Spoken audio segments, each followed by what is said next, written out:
Hi everybody, I'm Rock Raleigh. Welcome into our baseball bar. Can I buy you a drink? I had a chance to travel out to Oakland to talk with the stars from the movie Moneyball. Now, it's a true story of A's GM Billy Beane, played by Brad Pitt. We go back to the 2002 season. Billy Beane was tired of losing his players because he couldn't afford them, and he figured, I got to do something different. He hires a Yale grad, a brainy number cruncher, and they take on the baseball establishment, using a different type of way to evaluate baseball players. But longtime baseball guys, the scouts, the coaches, they didn't like it. Let's look at a clip from the movie. You can't start Pena first tonight. You'll have to start Hatterberg. Yeah, I don't want to go 15 rounds, Billy. The lineup card is mine, and that's all. Okay, the lineup card is definitely yours. I'm just saying you can't start Pena first. Well, I am starting him at first. I don't think so. He plays for Detroit now.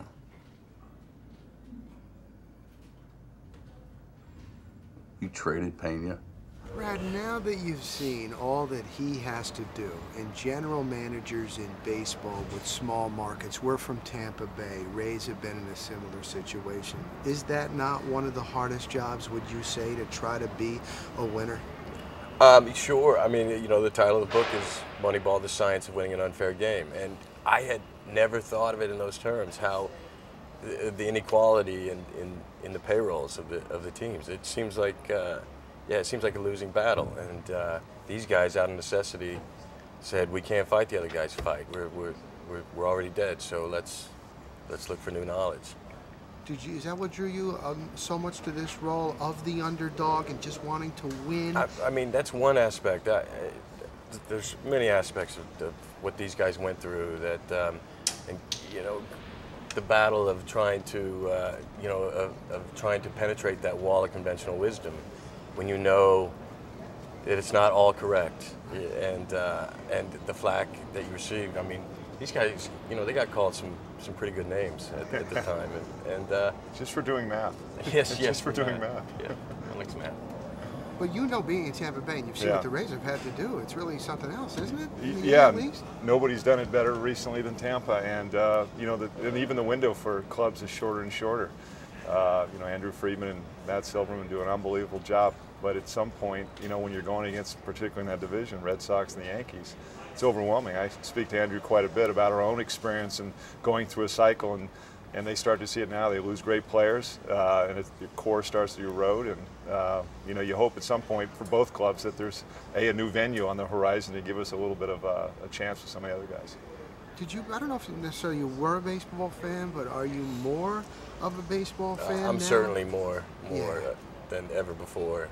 I find there's something tranquil about this sport when it's on in the home, and something magical at the same time. As much as you try to reduce it or define it by numbers, there's always some magical moment that's unexpected, and the whole thing breaks open, and it just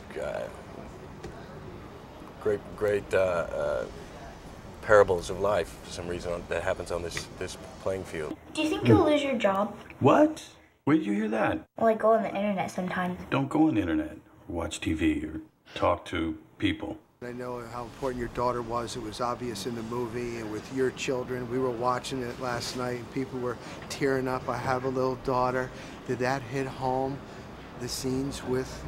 Yeah, sure it did, and I don't think you mind me saying, Billy always described it as that was that one break from the game when you would see your daughter every weekend, and it was that one moment when you shut the mind down, put that thing away, and just experiencing something greater than your day job. And I'm sure if you have kids, you can identify with that, man. Sometimes you have a bad day, you go home, you see the kids, and that's what Brad Pitt was talking about. Now, Michael Lewis is the author of the book Moneyball. Lewis was a bond trader turned author, and he admitted to me just how good of a job the Tampa Bay Rays have done using the unconventional ways to evaluate, just like Billy Beane did almost a decade ago. Here's Michael Lewis, who, in the end of this interview, kind of kids around, but a little bit serious, maybe one day asking the Rays if he could write a book about them. Did you realize that when you wrote this book, that years later, you would really be describing the Tampa Bay Rays. We're in Rays country in Central Florida, but what they've been able to do with the low payroll. There's a lot of truth in that. The management, after Moneyball came out, the Rays overhauled their management, and they essentially brought in investment bankers to run the place. They brought in people, more to the point, who had a felt sense of markets and how they worked and didn't work. And they thought in terms of market efficiencies and inefficiencies.